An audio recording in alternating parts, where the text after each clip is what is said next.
Hey, what's up, guys? It's Rico here, CEO of Sourcefy in Asia, host of the Main Channel podcast, and the host of the Sourcefy in Asia YouTube channel.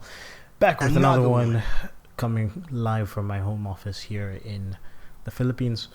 It's been a while since I did like a Rico response to the comments. We get a decent amount of comments on each video, so I wanted to go back and specifically highlight some that I thought would be informative and then also answer some questions. I notice when I walk outside, I hope this pays off. One day I chose it, one day, someday I hope it. Went in the big labels and saw plaques on walls, but I didn't post it. Didn't want to gas or boast it, that's not one of the things I'm made of. But one day will it pay off? Mum says I got to do music and dad says to not quit my day job. It's a hard one still, it's not fake, the bars are real. Sometimes I can rely on people's advice, I can't rely on pills. I notice now, things keep falling down. When they fall I still build them up. Hard when you don't know how. Something's changed, yeah, you know the deal. At the end of the day, I'm over that one still. Over that one. When I play shows I'm sober at none. Not from London, no the accent. Not just talking, loads of action. Is this music or is it acting? One step forward then go backwards. Think it makes me over anxious. Things can change, it's known to happen. I feel like I don't need people's help. And then when I think about it, I'm proud I could have been someone else. So that being said, the first comment I want to talk about was my final thoughts on Jakarta and Bali, Indonesia. Odilio Imanuel says, because one of the points that I made was that it was difficult to find suppliers in Jakarta and in and around Jakarta that were able to do custom products and custom manufacturing. It was mostly stuff that was OEM, like that you can just buy from them. Some of the pricing was a little bit high, and then it was clear to me that a lot of those products, even the ones that could have a little bit of customization in the textile arena, were coming from China anyways. So he said, try Yogyakarta, Surabaya or Bandung. Just Google it. I think I went to Surabaya, at least I heard of it, and wasn't particularly, it was still one of those things where it was difficult to find a supplier. I think it's just, maybe I'm spoiled coming from China. It's just that everything is, you know, the resources are all there, and it's easier to navigate than a place like Indonesia. And even talking to some of the, like I mentioned in my video, like some of the local business people that do what I do mention that it's difficult to find suppliers. So I'm sure there are ways, but you know, and I appreciate the recommendations. He also mentioned you could try checking out Batam City near Singapore. There's a lot more factories and suppliers there. So anybody that's looking for suppliers in Indonesia, Batam City and Surabaya, places to definitely check out. Thanks, Odilio. Appreciate the feedback and the recommendations. There was another comment on one of my Jakarta, Indonesia videos. It was funny, man, because I think I think a lot of the people that were watching my Indonesia videos had very strong opinions, but I mean I appreciate like all the feedback. It was amazing. So Atcha Nie, this was my first impression of Jakarta, Indonesia. He mentioned most suppliers in Tanah Abang, which was where I filmed my first videos on sourcing there, aren't, you know, they're OEM. So you know, if you want to find more suppliers that can do custom, he said try checking out this website, which is tokopedia.com. He said some sellers accept custom orders, but it's not like, they don't really advertise it, so you have to, you know, kind of ask, and it's not easy to find, which is a consistent theme with what I'm hearing. But Atcha Nie, I appreciate the feedback, the comment. Definitely will check out Tokopedia, and maybe I'll do a review in the future on that site. Alright, so the last comment on my Indonesia videos that I thought was noteworthy was my first impression of Jakarta. Another one. Shinta, I hope I'm saying her name correctly, his or her name correctly. Shinta Dewiyanti, and I'm paraphrasing here, responding to some of the points that I made about, I think I specifically said Indonesia was a Muslim country, and apparently that was wrong. But what I am correct about is that 85% of people in Indonesia are Muslim. It's not a Muslim country. Thanks for informing me about that. But I guess what I really meant was that because there is such a large Islamic population, a lot of the laws in the country and the culture is formed around that. So, for example, the 100% tax on alcohol, you definitely feel that when you're in the country, especially if you're coming from a place like China where there isn't that much religion in China besides Buddhism. Even that's very minimal. The laws in China are just basically formed around whatever values the government has put in place, but it's not religious based.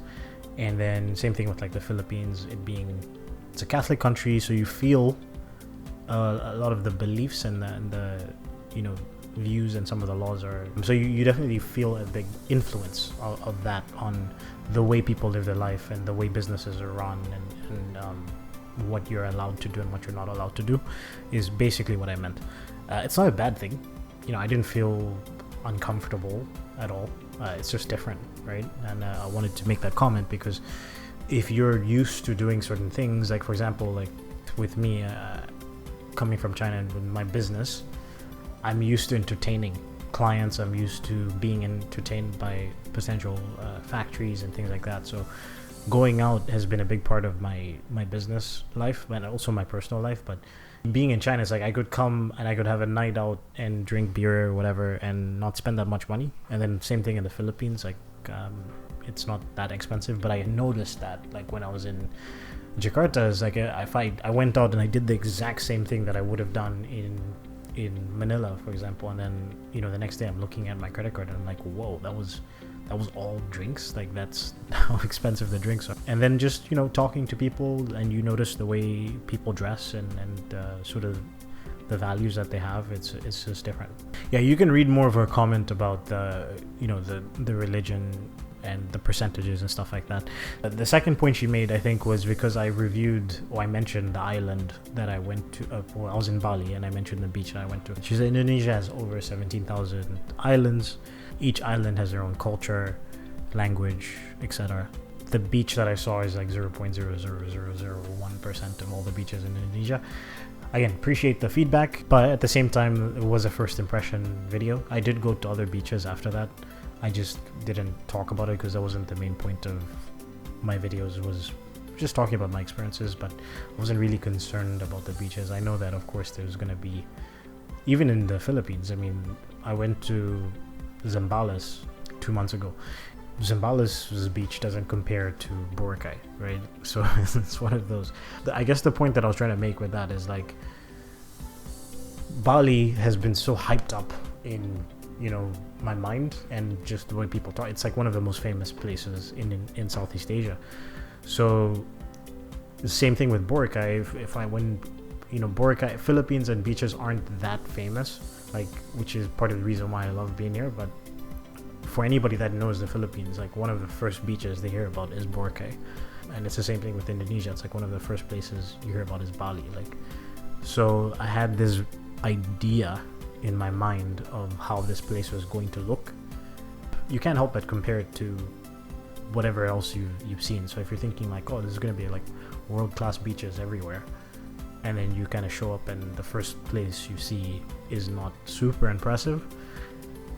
Yeah, that was my perspective. That's where I was coming from with that video. So I went to other beaches. I did a lot of research because that was one of the things that she mentioned. I did a lot of research before I go to places, and I've seen other parts of Bali that are gorgeous, and other islands. So yeah, again, appreciate the feedback. Just wanted to give a little bit more perspective on what I was trying to communicate with that. So another comment was on the rent a foreigner industry in China. GermanMythbuster.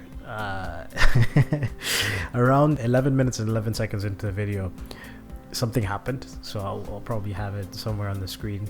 And GermanMythbuster's point was like, can somebody please tell him you can't wipe off germs like that? Use at least water, or better, a disinfectant. Yeah, and my comment, I already made a comment underneath. It's like, yeah, the hashtag this is China pre-COVID. Like, this is just the way our perspective on germs have changed significantly. And like, even for me, it's like, I think I've talked about it on the podcast. Like, the way, I'm trying to be delicate here with the language. Listen, there's a lot of things that China's brilliant at, and a lot of things that they're way more advanced in than the rest of the world. But and of course I'm generalizing, but from a cultural perspective, the way China views, a lot of China viewed hygiene versus the rest of the world, or at least the Western world, is quite different. Of course, like now, they've probably gone extreme to the opposite side because of COVID. But prior to COVID, man, like there's a lot of things that I used to do, some behaviors that I adopted when I was in China that like now I'm like, okay, yeah, that's probably not a good move. But yeah, no, that was it's a little funny clip. Another video was the Canton Fair is not what it used to be. Karbaschi says, you didn't mention why we can't get product ideas from the fair in the video. Yeah, I did. You gotta watch the video again. This is a very recent comment on the factory floor number 6, Yoga and Athleisure factory. Prakash Chatlani asks, do you find that many factories are just not competitive in pricing anymore? Which is a very good question, because that's what I mentioned in the video towards the end, was that this factory outpriced us. Pricing is a complicated answer because I think it just depends on the product in the industry and what you're trying to make.